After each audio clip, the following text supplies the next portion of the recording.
Howdy everybody, BigRigSteve here, BigRigTravels.com. You know I love to cook when I'm on my time off and prepare the food ahead of time and vacuum seal it.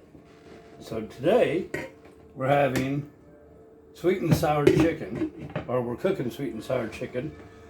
What I do is I go to Costco, buy a 6-pack of chicken tenderloins, skinless, boneless, and each strip I take out and I cut it up into 3s. You could make it any size you want to. You throw it into the skillet on medium high. You add some extra virgin oil or vegetable oil will work too.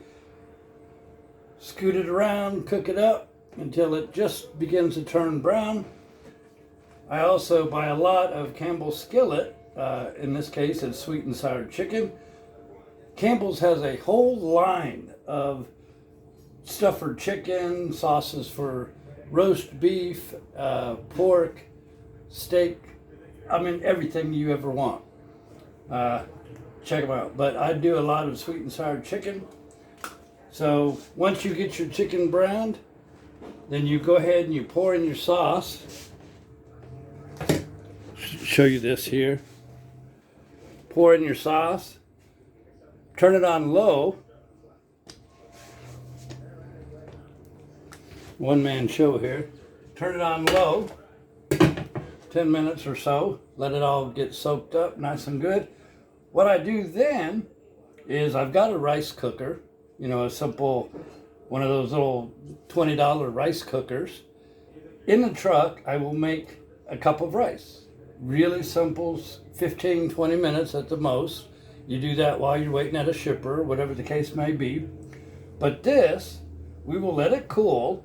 We'll put a couple scoops into each vacuum seal bag, freeze it, and then when we're in a truck and we make our fresh cup of rice, we take a bag that's already got this pre-cooked and the sauce and all that, go ahead and put it in the microwave for 1 minute. Being in that bag brings all the moisture in, makes everything nice and hot.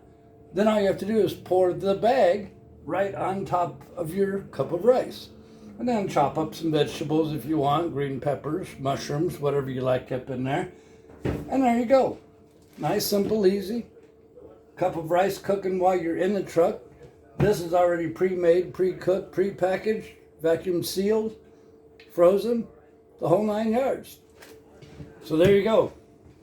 That's how I make sweet and sour chicken.